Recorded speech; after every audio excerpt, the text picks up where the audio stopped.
On February 19, 1943, the Eastern Front was on the brink of collapse. In the Wolf's Lair at Zaporozhye, Hitler remained obstinate. His no-retreat policy was absolute.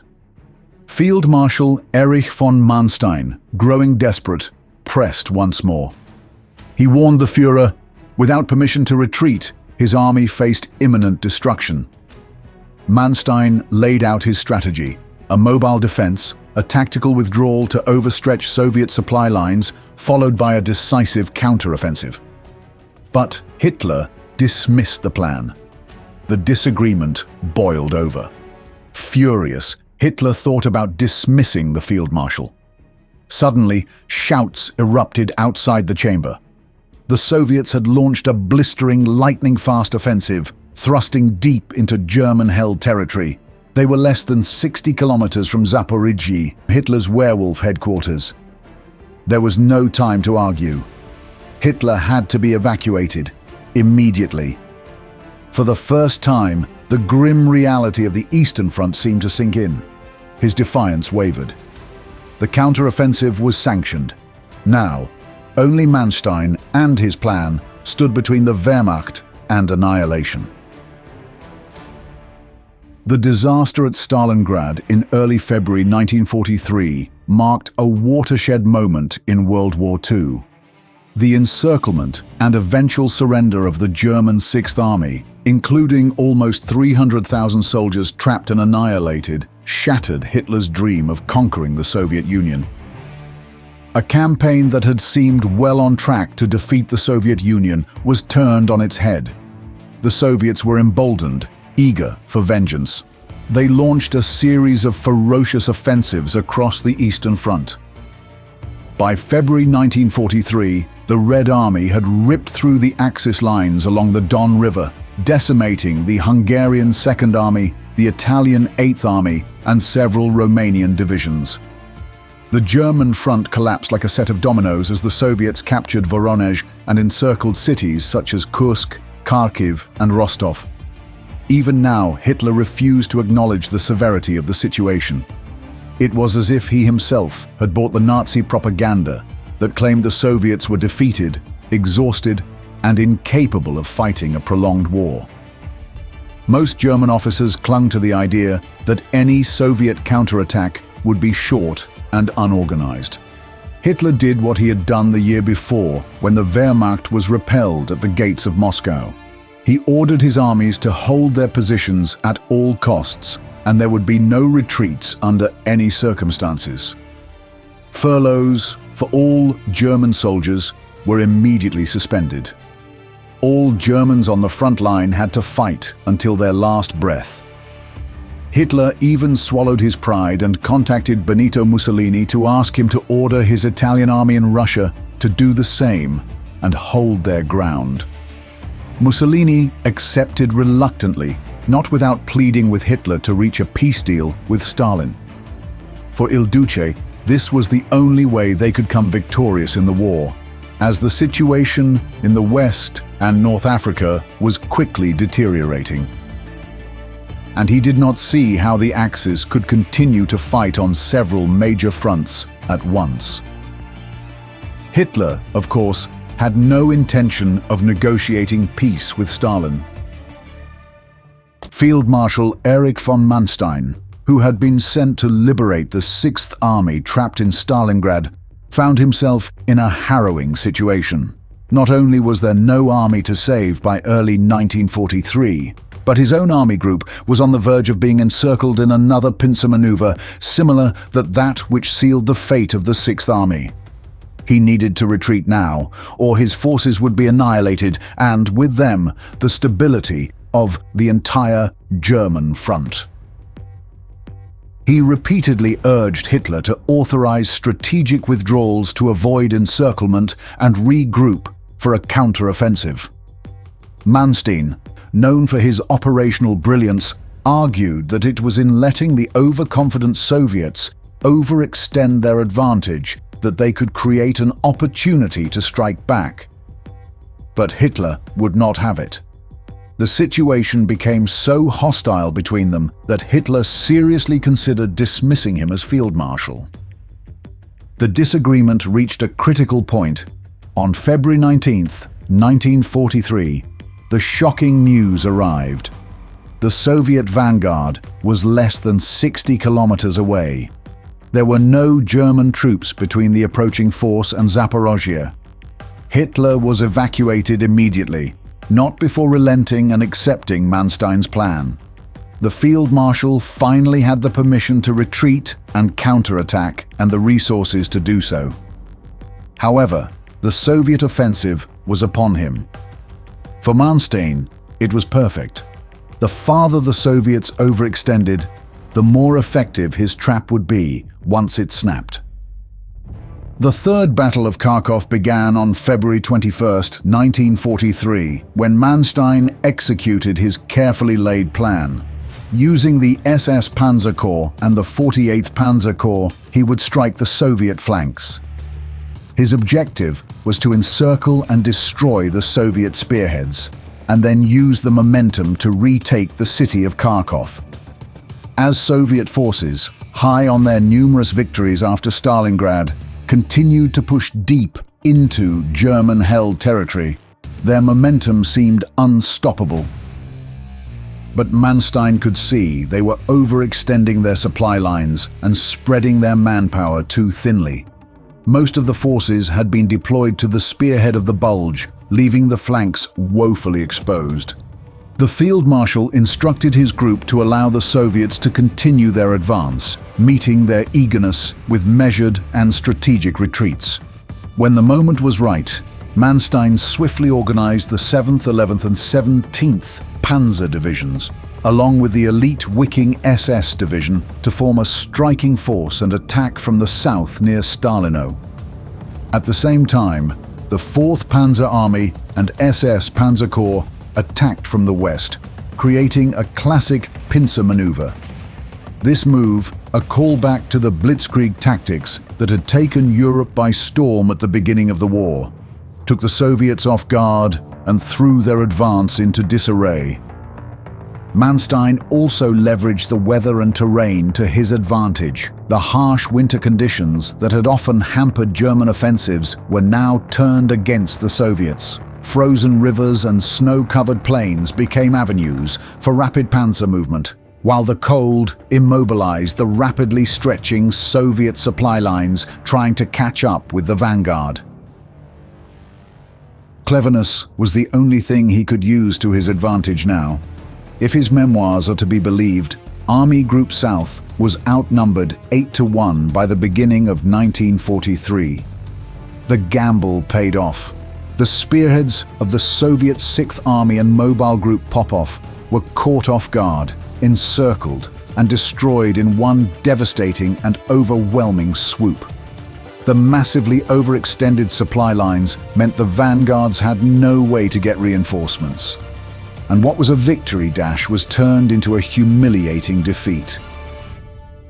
With the spearheads annihilated, Kharkiv was left cut off and vulnerable. Manstein pushed his advantage, and by March 11th, the city was encircled by German forces. The 2nd SS Panzer Corps launched its assault on Kharkiv on March 5th, 1943, spearheaded by Leibstandarte SS Adolf Hitler, Das Reich, and Totenkopf divisions. The attack was characterized by brutal, close-quarters combat, as the Soviets had transformed the city into a fortress, with barricades, mined streets, and sniper nests embedded in the ruins. The SS units adopted a combined arms approach using assault guns, flamethrowers, and infantry in small unit tactics to clear Soviet strongpoints block by block. The T-34s of the Soviet 3rd Tank Army attempted counterattacks but struggled in the city's tight confines against German Tiger and Panther tanks, which dominated long sight lines. By March 9th, Das Reich captured Dzerzhinsky Square, the city's administrative heart, but fierce resistance from Soviet Guards rifle divisions slowed their advance. On March 11th, Totenkopf flanked the defenders from the north. completing the encirclement. Over 4,500 Soviet troops were cut off and annihilated in the city's industrial sector. By March 15th, Karkov had fallen, leaving over 20,000 Soviet fallen and another 15,000 captured. The Germans suffered around 11,500 casualties. Manstein's strategy had done the impossible and had given the Germans what would become their last major victory in the war. Not only that, but historians argue that if it hadn't been for this sudden pushback by the Germans, thanks to Manstein's genius, the Soviets would have reached Berlin an entire year before they actually did. Single-handedly, Manstein had extended the war for a year. After taking the city, Manstein was hailed as a national hero. The front lines stabilized, and the Germans again believed they were on an inevitable path towards victory. The next 3 months saw limited actions, with Hitler even allowing German soldiers to go back home. But no matter how brilliant Manstein's tactics were, it was only a matter of time before attrition and overextension brought the Third Reich's eventual collapse.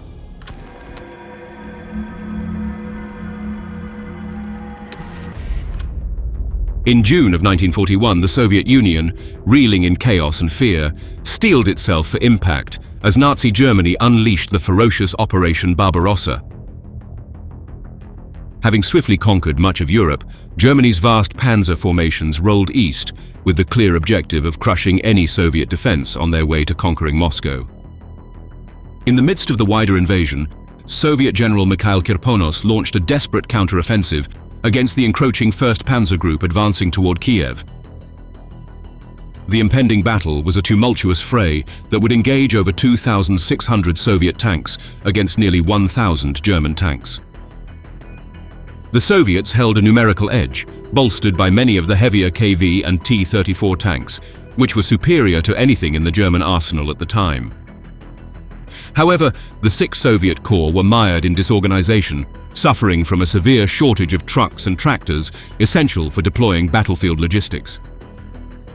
They were all converging near the town of Brody for a brutally intense mechanized showdown.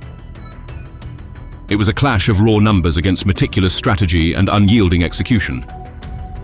For the Soviets, their very existence hung in the balance. Vast tank formations, extending as far as the eye could see, hurtled into battle. David Glantz, a historian of the Eastern Front and Soviet military, boldly declared about the Battle of Brody, quote, "This, in fact, is the biggest tank battle in World War II.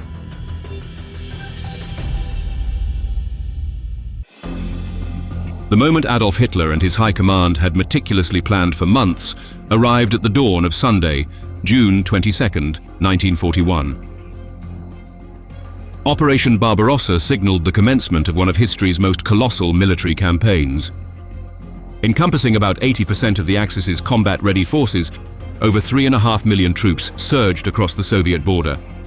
The invasion spanned an astounding 1,800-mile front, stretching from the Baltic to the Black Sea. In a stunning miscalculation, Soviet leader Joseph Stalin dismissed multiple warnings about the impending attack.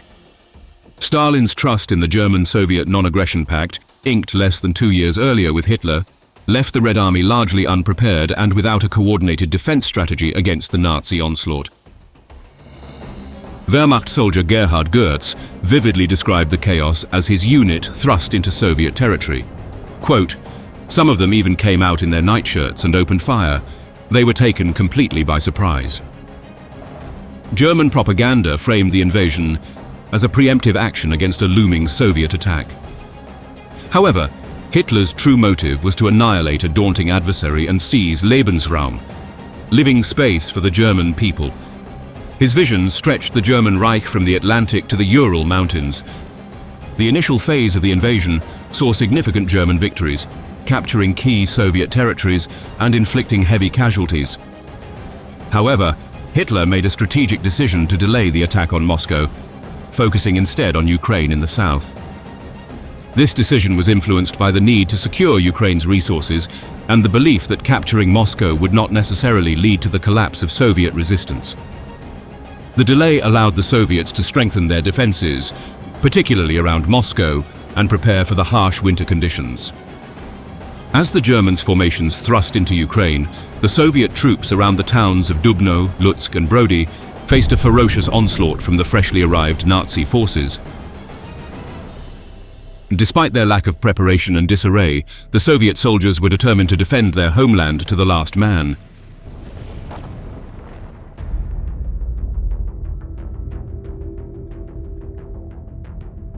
The terrain around Brody in 1941 was ill-equipped for vehicular movement, especially for the demands of tank warfare. Apart from a few narrow, inadequately maintained highways, movement was primarily confined to dirt roads meandering through a landscape marked by forests, hills, small marshy rivers and swamps. Yet during the first week of Germany's invasion of the Soviet Union, this roughly triangular area, enclosed by the cities of Lutsk, Rivne and Brody, would transform into the backdrop for the most catastrophic armored confrontation on the Eastern Front. Panzer Group 1, the vanguard of the German Army Group South, pierced the Soviet defenses near the border town of Vladimir-Volynski on June 22, 1941. This adept tactical maneuver created a 40-kilometer breach through which the Wehrmacht troops surged into Soviet lands.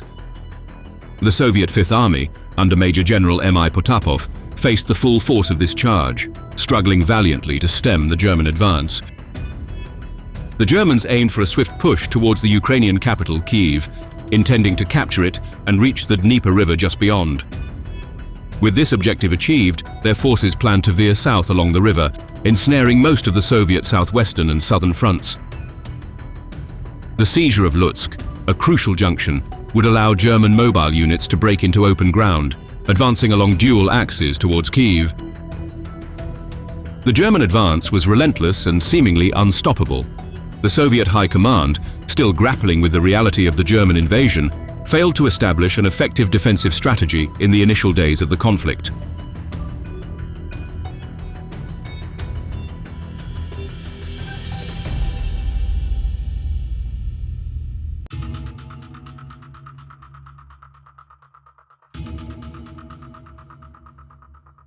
As the first day of warfare drew to a close, Lieutenant General Mikhail Kirponos, commanding the Southwestern Front, was besieged with orders from the Soviet National Defense Committee. The directive was clear yet daunting: counterattack towards Vladimir-Volynski immediately, annihilate the German forces operating from that region, and seize the city of Lublin by the end of June 24th. This command seemed preposterous. Lublin lay over 80 kilometers deep in German-occupied Poland. This reality led General Kirponos to question whether the Soviet High Command truly grasped the gravity of the situation at the border, or if they were simply attempting to mollify Stalin's fury. Despite recognizing the mission's futility, Kirponos had no choice but to comply. He faced a dual dilemma. The Soviet defensive line was already teetering, and the 5 mechanized corps designated for the counter-offensive were dispersed across northwestern Ukraine. In stark contrast to the Germans' potent and concentrated mechanized spearhead, Kirponos had a more significant yet fragmented and diminished force at his disposal.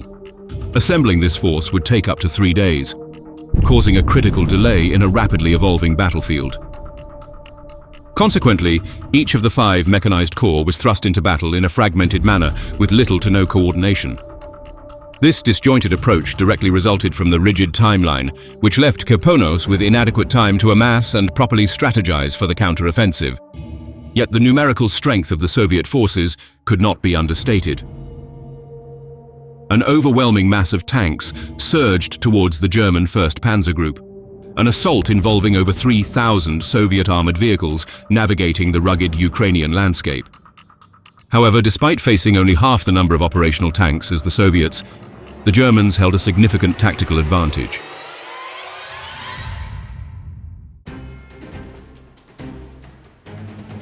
As the Soviet mechanized units began their advance towards the border, they were met with the fury of the German Luftwaffe.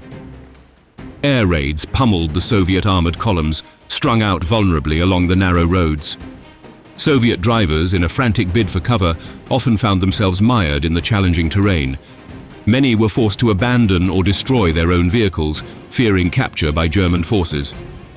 The attrition rate of the Soviet armored vehicles, already hampered by poor maintenance, escalated to alarming levels. The combination of losses from Luftwaffe strikes and mechanical failures meant that some Soviet tank formations entered the fray with less than half their operational strength. On the afternoon of June 24th, the beleaguered 19th Tank Division of the 22nd Mechanized Corps clashed with German forces west of Lutsk. A provisional regiment was formed with 45 T-26 tanks, along with a dozen armored cars.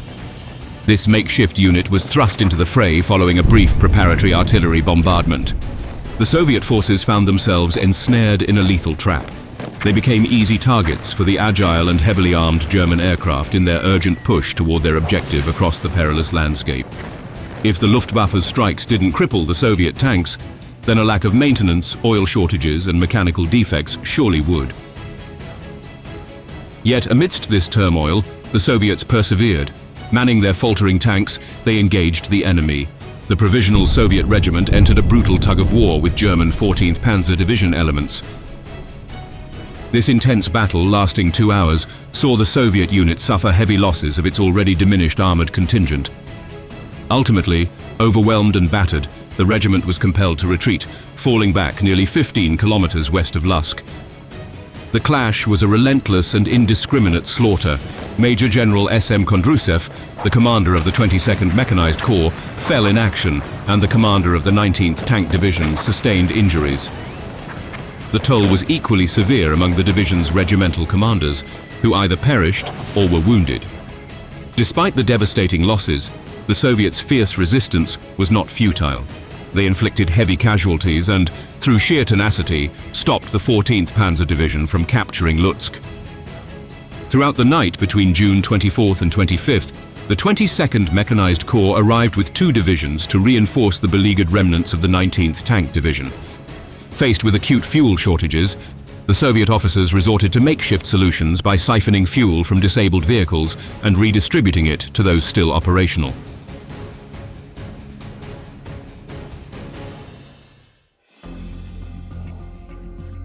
Before the invasion rattled the USSR, its military had an impressive fleet of nearly 20,000 tanks, predominantly light tanks.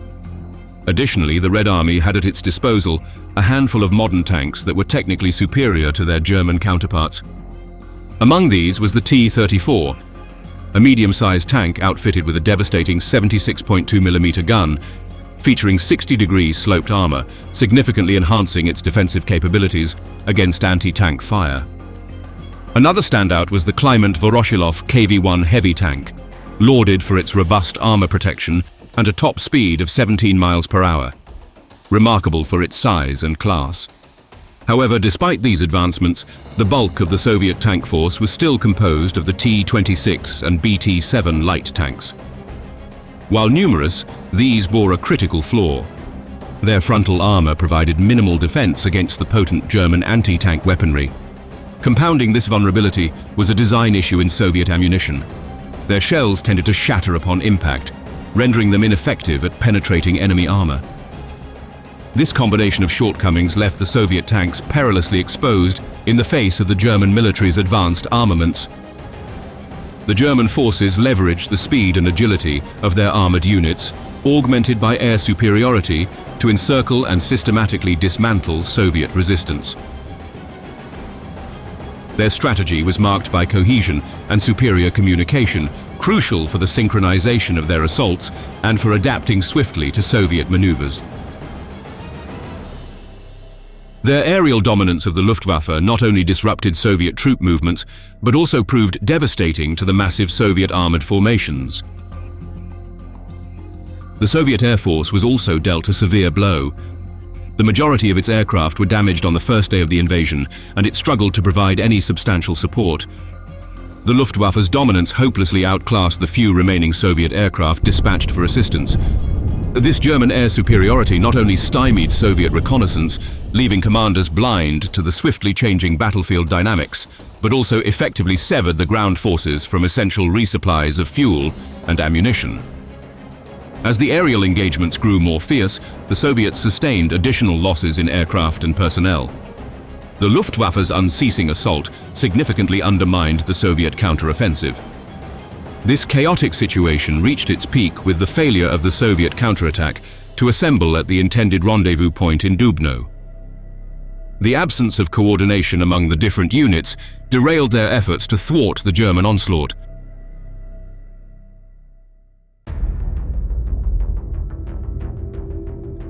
Despite the overwhelming odds, the Soviets fiercely contested every inch of their territory.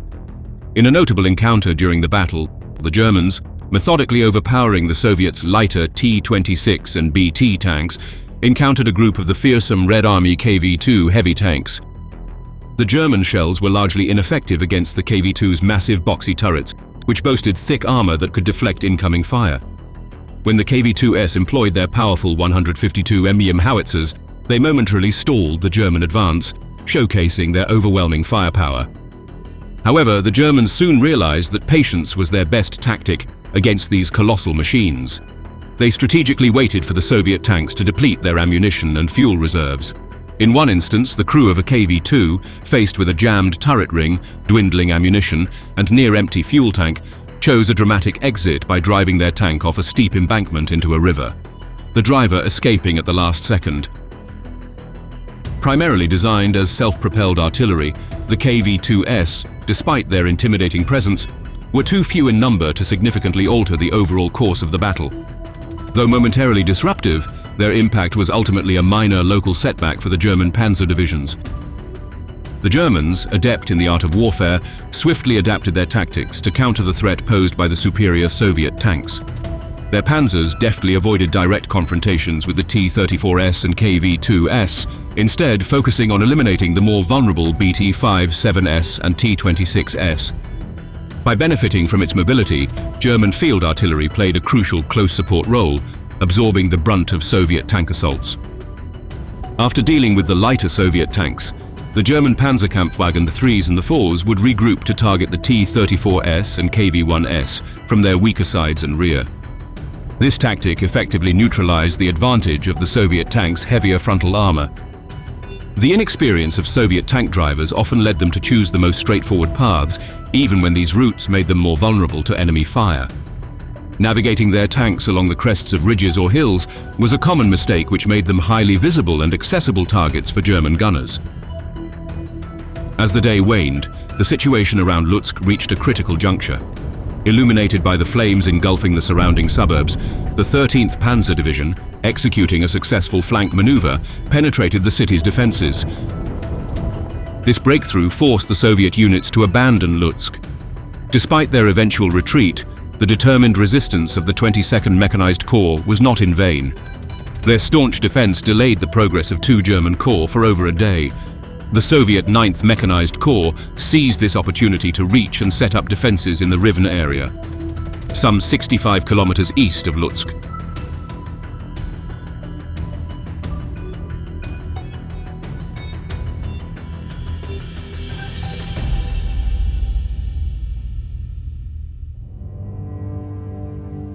The plight of the Fifth Army was rapidly deteriorating into a calamity.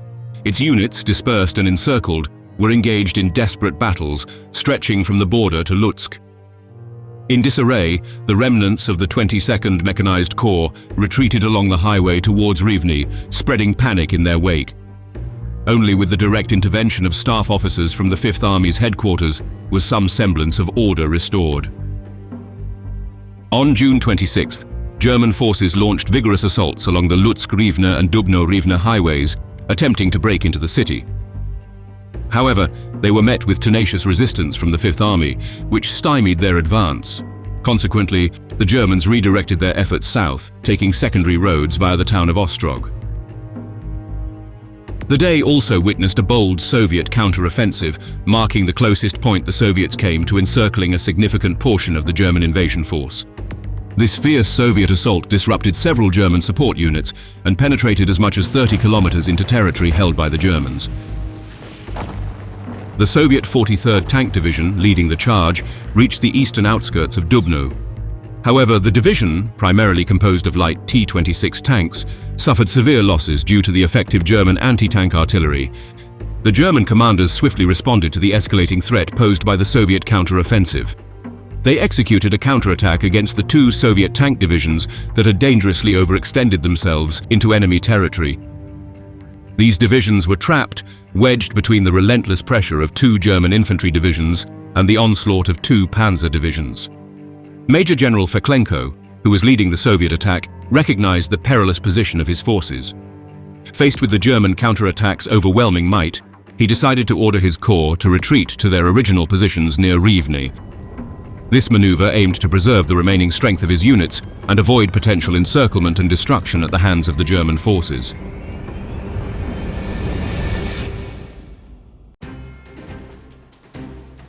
By June 28 and 29, the Soviet position in the Battle of Brody deteriorated rapidly.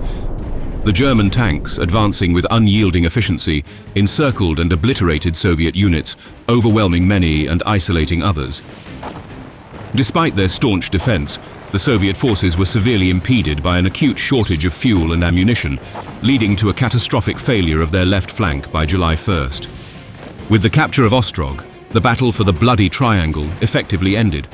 The battered Soviet units managed to maintain their position at the Gorin River until July 2nd, but were eventually compelled to retreat further.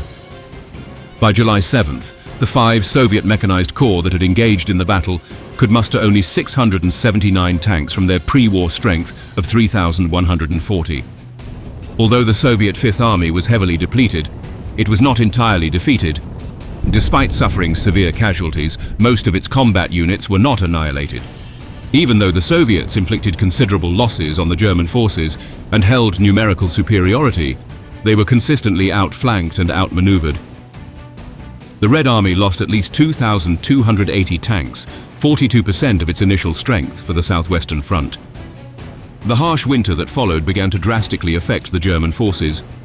The Luftwaffe and other German equipment, including artillery and radios, faced operational challenges due to the lack of suitable oils and lubricants for the cold conditions. The plummeting temperatures led to widespread frostbite among the Nazi troops, hampering their combat capabilities. On the other side, the Red Army endured despite enduring over 3 million casualties inflicted by the Germans. Accustomed to the severe Russian winters and supported by a vast reserve of manpower, the Soviet infantry remained resilient. They continually replenished their ranks, maintaining a solid presence on the Eastern Front against the German forces. Operation Barbarossa, Adolf Hitler's grand scheme to invade the Soviet Union, ultimately stretched the German forces to their breaking point. By December 5th, the unyielding resistance of the Soviets had morphed into a remarkable counter-offensive, forcing the Germans into a strategic withdrawal. After a grueling 5 months, 1 week and 6 days, Hitler's rigid command to hold every inch of ground at any cost culminated in a costly failure for the Axis powers.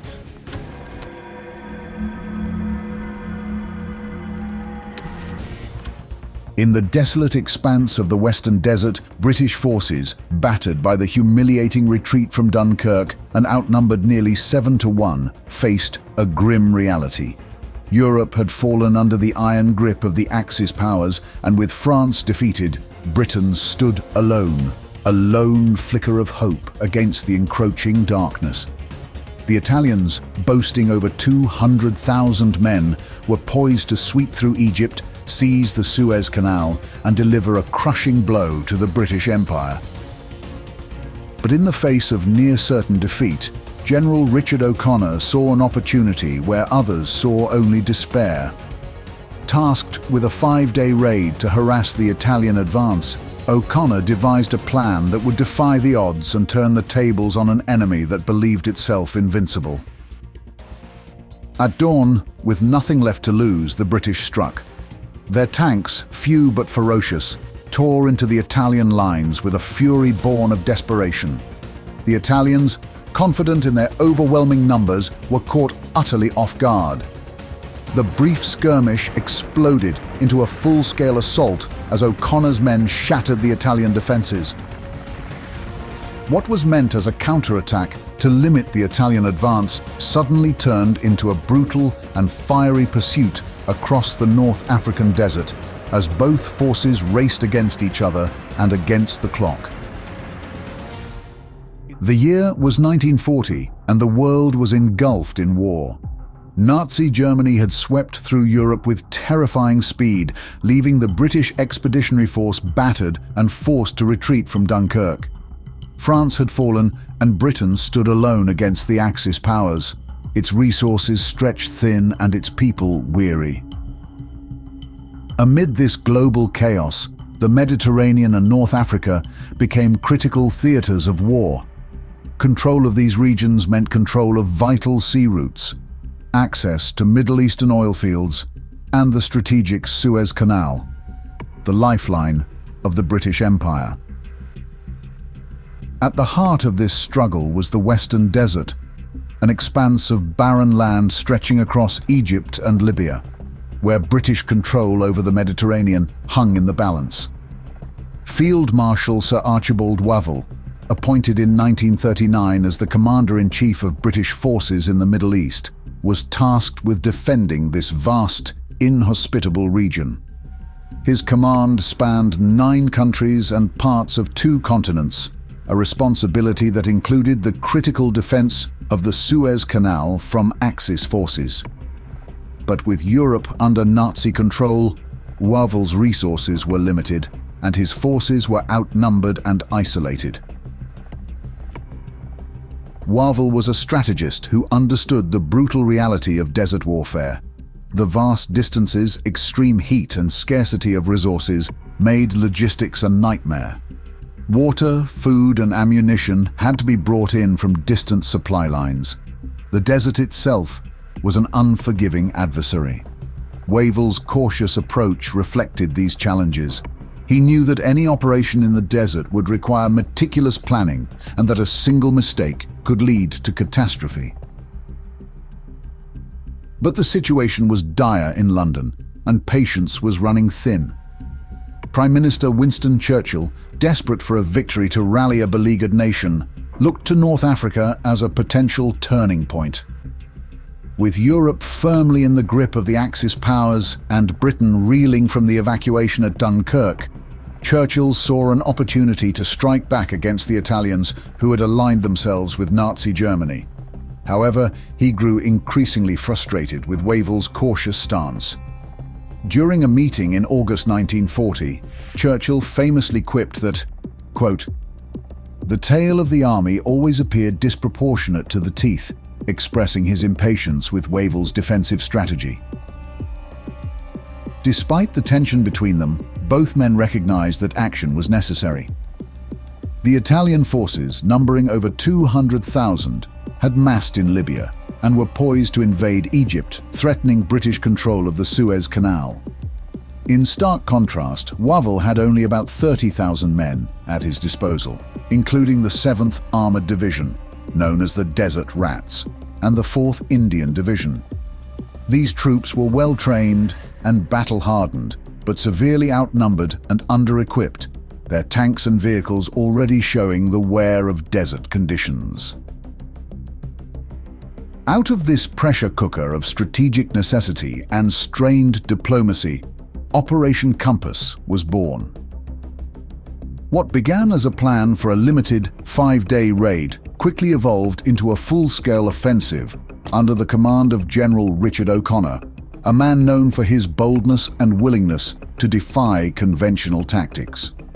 With Wavell's reluctant approval and Churchill's fervent desire for action, O'Connor was tasked with an audacious mission to strike hard and fast at the Italian forces, turning the barren desert into a battlefield that would determine the course of the war in North Africa. In the late summer of 1940, the Italian 10th Army, under the command of General Mario Berti, began its long-anticipated advance into Egypt. Benito Mussolini, eager to carve out a new Roman Empire in North Africa, had ordered Marshal Rodolfo Graziani to lead the invasion. Graziani, however, was less than enthusiastic. He knew his forces were ill-prepared for a sustained campaign in the harsh conditions of the Western Desert. Despite his reservations, the orders were clear: push eastward from Libya, seize control of Egypt, and drive the British out of the Suez Canal, the vital artery of the British Empire. On September 13th, 1940, Graziani's troops crossed the Libyan-Egyptian border, their spirits buoyed by the promise of an easy victory. The Italians advanced cautiously, with 200,000 men, supported by tanks and artillery, but their progress was slow and hesitant. They moved in a broad front, covering 60 miles of the barren desert, and after a few days, they halted at Sidi Barrani, a small coastal town about 60 miles inside Egypt. Here, Graziani's forces began to dig in, constructing a series of fortified camps spread across the desert in a loose arc. The Italians fortified these positions with barbed wire, anti-tank obstacles and minefields, creating what they believed to be impregnable defenses. But their overconfidence masked a deep insecurity. Graziani had little faith in his largely infantry-based force, which lacked the mobility and modern armor that characterized the British desert rats. The Italian tanks were outdated, their supply lines overstretched, and their troops inexperienced in desert warfare. Yet, the Italians believed their numerical superiority would be enough to crush the smaller British force that opposed them. On the other side, General Richard O'Connor, commanding the British Western Desert Force, was watching the Italian advance with a mixture of concern and opportunity. O'Connor knew his forces were vastly outnumbered, just 30,000 men compared to the Italian horde. But he also knew that Graziani's army was overextended and vulnerable. Rather than confront the Italians head-on, O'Connor opted for a strategic withdrawal, pulling his forces back to Mersa Matruh, about 100 miles further east. Here the British dug in, creating a strong defensive position from which they could launch a counter-offensive when the time was right. O'Connor's strategy was rooted in patience and precision. He ordered his troops to carry out a series of small-scale raids and reconnaissance missions against the Italian positions, harassing Graziani's forces and gathering vital intelligence.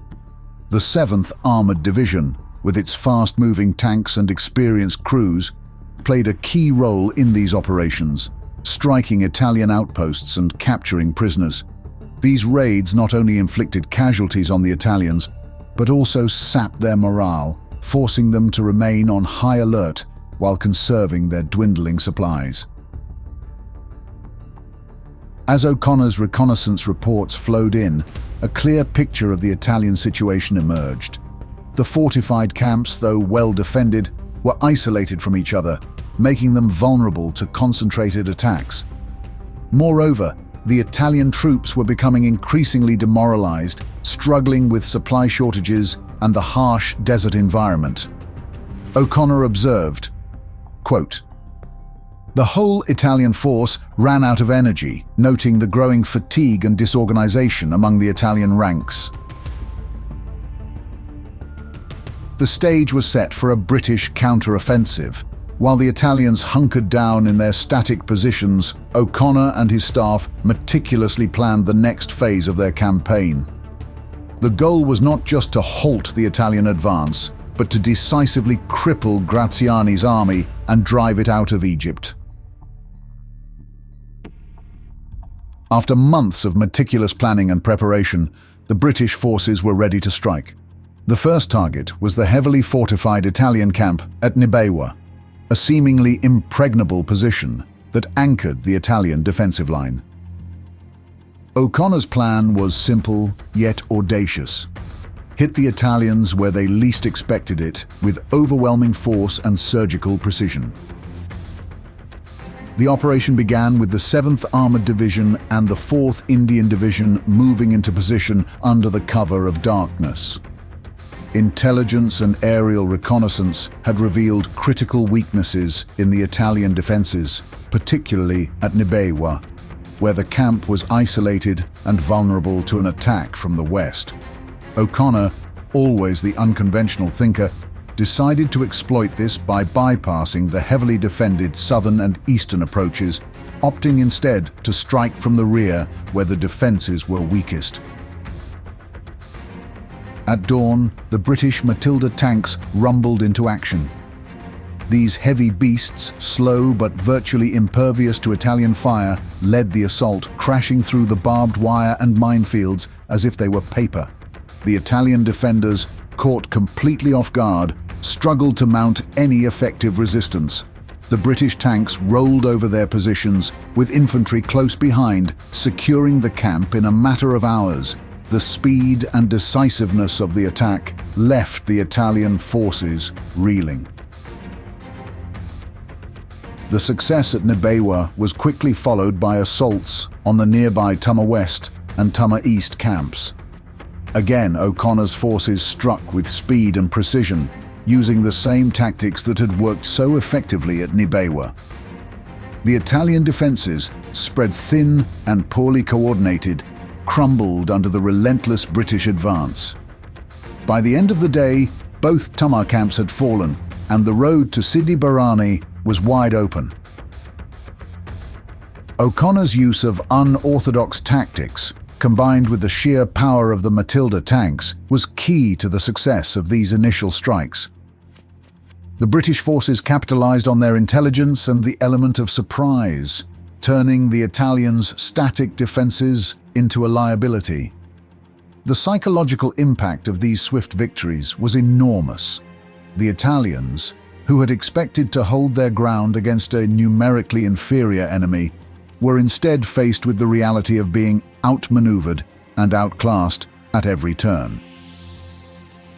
As the British forces continued their push towards Sidi Barrani, Churchill, who had once doubted Wavell's approach, began to see the fruits of his general's patience and O'Connor's brilliance.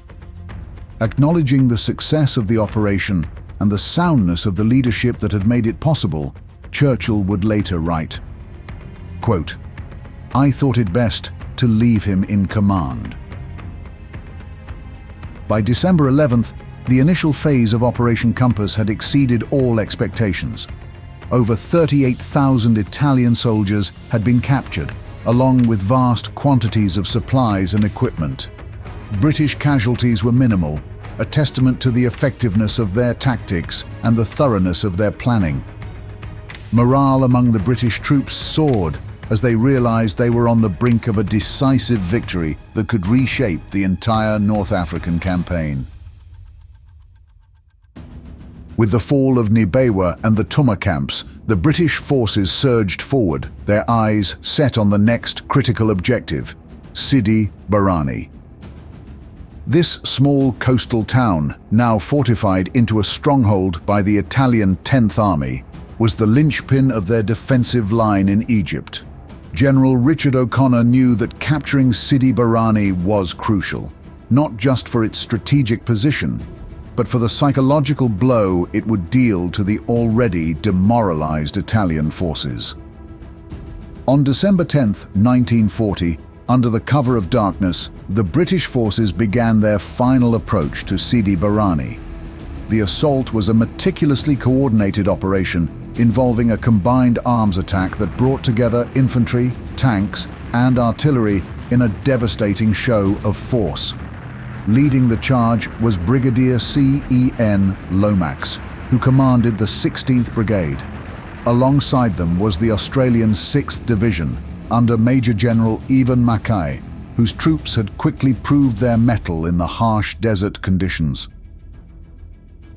As dawn broke, the British guns opened up with a barrage that shattered the silence of the desert.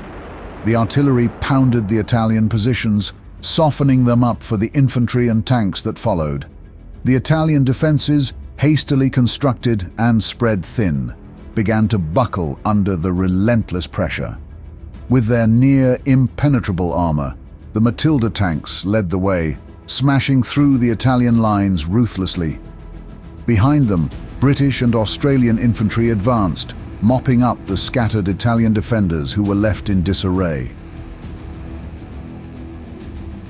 Sidi Barrani's defences had been formidable on paper, but in practice they crumbled under the weight of the British assault. The Italians, already shaken by the rapid fall of their forward positions, could not mount a coordinated defence. Many surrendered as soon as the tanks breached their lines, while others fled into the desert, only to be captured or worse in the ensuing chaos. The capture of Sidi Barrani was not without its challenges. The desert itself was an unforgiving battlefield, supply lines stretched to their limits with water, fuel and ammunition, all in short supply. Sandstorms whipped across the landscape, reducing visibility to near zero and choking the advancing troops. Communication between units was often disrupted, adding to the confusion of the battle. But the British forces, hardened by months of preparation and driven by the momentum of their initial victories, pressed on relentlessly. O'Connor's strategy of continuous pressure paid off. As the Italian forces began to crumble, the British exploited every weakness, pushing the Italians back further and further. The retreat quickly turned into a rout. By December 11th, Sidi Barrani had fallen, and with it, the last major Italian stronghold in Egypt. The British forces captured tens of thousands of Italian soldiers, along with vast quantities of weapons, vehicles and supplies, enough to sustain the British advance deep into Libya. Reflecting on the victory, O'Connor later remarked, quote, "We were savouring victory, but there was no time to rest." He knew the battle for Sidi Barrani was just one phase of a larger campaign. The fall of the town had not only secured the Egyptian frontier, but also opened the door for deeper penetration into Italian-held territory. The once formidable Italian 10th Army was now in full retreat, its forces scattered across the desert, their morale shattered. The significance of the victory at Sidi Barrani extended far beyond the immediate tactical gains. It marked the turning point in the North African campaign, a clear demonstration of British resolve and military superiority. The capture of the town not only secured Egypt, but also allowed the British to pivot towards a broader offensive that would eventually drive the Italians out of Libya entirely. Seizing the momentum, O'Connor ordered a relentless pursuit of the fleeing Italians, determined to turn their retreat into a rout. The next objective was Bida Fom, a remote desert outpost where O'Connor planned to deliver the final blow to the Italian 10th Army. O'Connor's strategy was wild at heart. He dispatched the 7th Armored Division, known as the Desert Rats, on a daring flanking maneuver through the desert, bypassing the main Italian forces and cutting them off at Bida Fom. The Desert Rats, renowned for their speed and mobility, raced across the harsh terrain, their tanks and armored vehicles kicking up clouds of dust as they pressed forward. At the same time, the British infantry and artillery harried the retreating Italians from the rear, keeping them off balance and unable to regroup. The plan worked to perfection. On February 5, 1941, the Desert Rats reached Bida Fom ahead of the Italians, setting up a formidable roadblock. As the first Italian units arrived, they were met with a hail of fire from British tanks and artillery. Chaos ensued as the Italians, desperate to escape, found themselves trapped between the advancing British infantry and the armoured blockade. The final battle was brutal and swift. The Italians tried to break through for 2 days, but each attempt was met with overwhelming force. By February 7th, the 10th Army was encircled, and their fate was sealed. Over 25,000 Italian soldiers surrendered, marking the end of the 10th Army as a fighting force. O'Connor, surveying the battlefield, sent a triumphant report to his superiors of the complete and decisive victory his forces had achieved. In just 10 weeks, O'Connor's Western Desert Force had advanced 500 miles, capturing 130,000 Italian soldiers, 400 tanks, and 1,290 guns, all at the cost of just 555 British casualties. The Italian threat to Egypt was eliminated, and the door to Libya was wide open. Yet, as O'Connor savoured his victory, a new and far more dangerous adversary was preparing to enter the fray. In response to the catastrophic Italian defeat, Adolf Hitler dispatched General Erwin Rommel and the Afrika Korps to North Africa.